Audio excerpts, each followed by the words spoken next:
You grew up in Anderson. Yes, I was born in Anderson on Farmer Street in the Toxaway Mill Village. And being born on the village, your folks worked at the mill. My dad worked at the mill and my mother worked there at the mill at Toxaway. What did they do? Well, my dad, he run what they call frame. He was in the card room, and my mother was in the spinning room, and she worked there, and where they're making filling for the weave shop, which was downstairs in Toxaway. And my daddy would get off at 2 o'clock. He'd go in at 6 and get off at 2, which was 8 hours. And then my mother would go in at 2 o'clock and she'd get off at 10 at night. And I used to carry my mother's lunch around 6 o'clock, and I'd take her a big quart glass of tea and a couple of sandwiches, and I'd sit down there with her on the outside and eat with her. What was it like living on a mill village back in the day? Well, that's the only thing that I knew of, living on the mill village. When I was born, I was the second child. James, my other brother, he was the oldest, and when we got another one, he asked for more room. They lived in 2 rooms on Farmer Street, so they moved to Hudgens Street near Skin Thrasher's place, and they gave us a 3-room house to live in and an outside toilet which was connected to the house. And that was back in the time that after I was born. My dad did ask for more room. And that's the way it operated with the mill. You worked for the mill and they provided you housing? Yes. And they had a mill store? Oh yeah, they had what they call a company store, which was on Gossett Street. There was 3 mills there. There was Toxaway, Ladalassett, and Riverside. And my dad had worked at Toxaway and at Riverside. They sold clothes there at the company store. They sold groceries there. They sold meat. They sold anything. In other words, everybody went to the company store. When you would go down there as a kid, could you get some candy and just put it on the family tab? No, I was not allowed to do that. We didn't get candy and stuff like that. We'd go down maybe to get maybe a raincoat or galoshes, something to wear during the wintertime. And my dad heated with coal, and so he would buy coal in the summertime and get 3 or 4 tons of coal, and they'd put it in our backyard, and that's what we heated with. And the only people that I knew that had a car was the superintendent of the Toxaway Mill, was Mr. White, and another man who was a deputy sheriff down there, Jim McAllister. And all mill villages had a deputy sheriff at their mills, at their homes. We'd walk to town, we'd walk to work, we'd walk to church, we walked anywhere. It was about a mile from our house to downtown Anderson. When I went to Boys High School, we moved and bought a house from J.D. Rhodes up on Redwood Avenue, and I would walk from my house, rain, sleet, or snow, or whatever. They never called school off. And so I walked from my house to Boys High School, which was 2 miles, a little better than 2 miles, something like that. Then also, I was the first class to have the 12th grade, and Mr. Reams was my principal. Did you ever have to go to the office and be introduced to the Board of Education? Yes, I did, one time. Tell me the story on how you got spanked. Well, I got 3 licks, I believe. Mr. Abram was the teacher and the carpenter. He was the teacher there, and I said a little slang word. I don't even know what I said. And so he said, well, come on, I'm going to take you to the office. He took me to the office and told Mr. Reams, and Mr. Reams said, you bend over, and said, Doc, they called him Doc Abram. And they gave Doc, he gave him the pound and said, tear his tail up.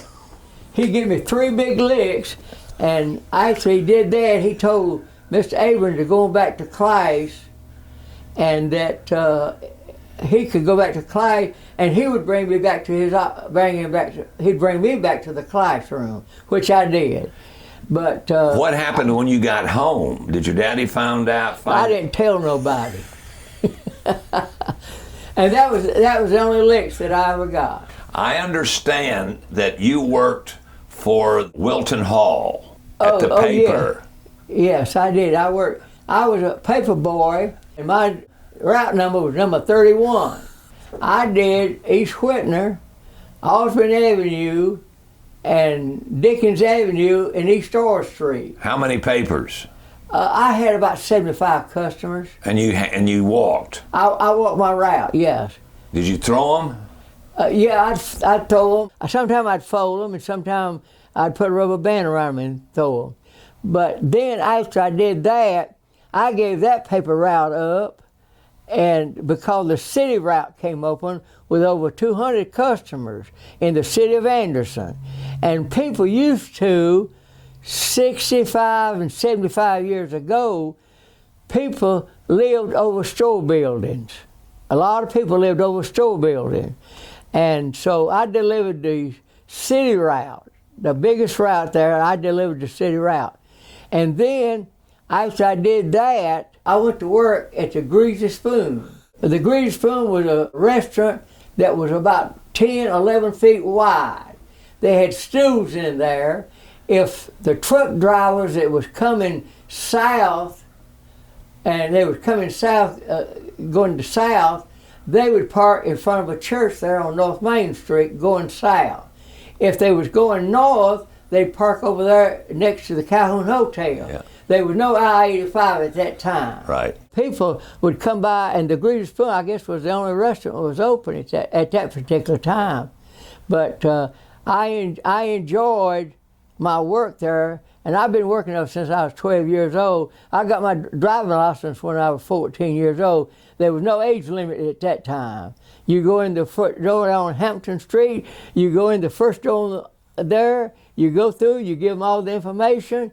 When you came out, they would print you a metal tag with your name, your address, and everything, and on the back of it, it had the color of your hair, color of your eyes, your height and your weight and stuff like that, the information you had. Do you remember when you were delivering paper, how much the paper cost and how much you earned a week? Paper cost me 3 cents and I made 2 cents.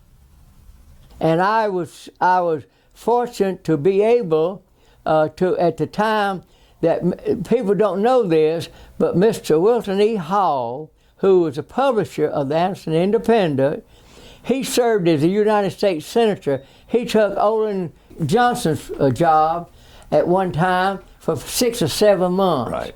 And so when he went and took that job, then I went on a trip with them. They took us to give us a good trip. On a train trip, we went to Spartanburg, and we get to eat and have a good time, drink Coca-Colas and different things they had. But Mr. Wilton E. Hall was a good man, and the publisher, and I knew a lot of the people there because I worked at Anderson Independent. On Wednesday, I would help straighten out the market bulletins. I don't know whether they even do the market bulletins They now. don't do it anymore. They don't do it no more. No. I used to work for Mr. Steele and a Mr. Estes.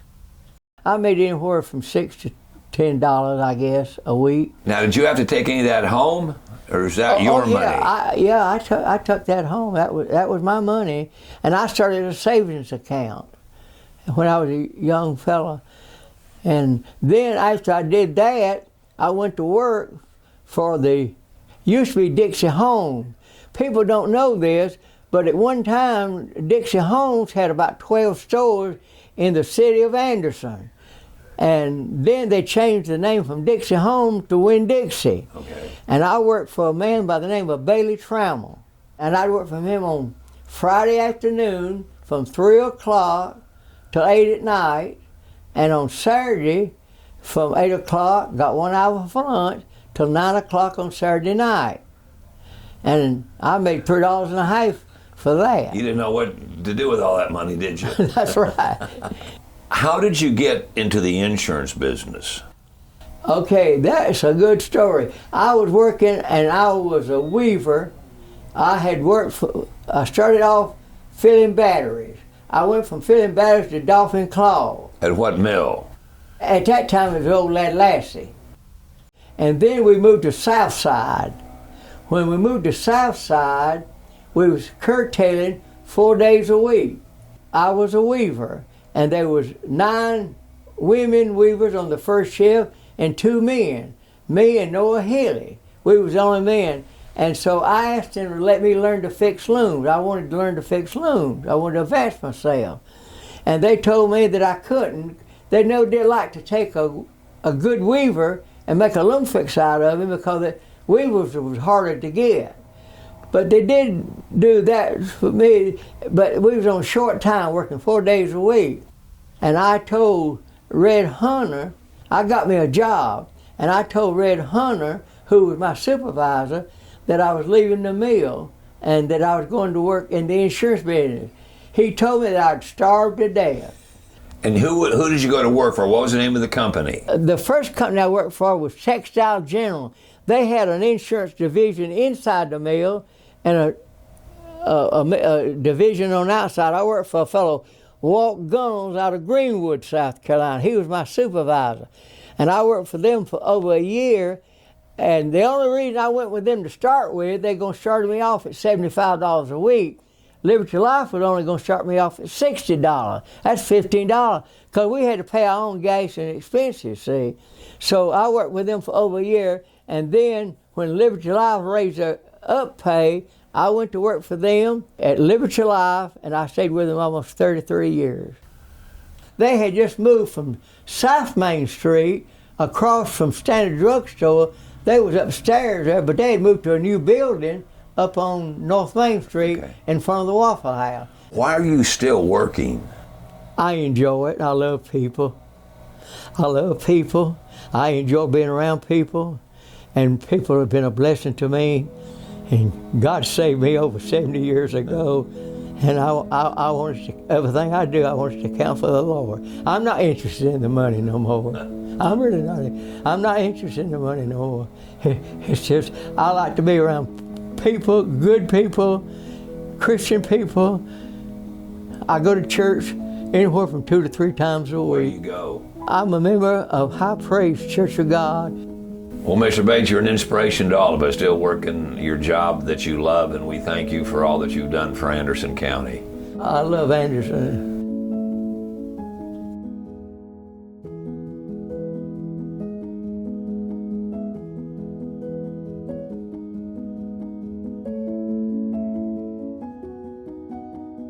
Brought to you by the folks at Anderson County.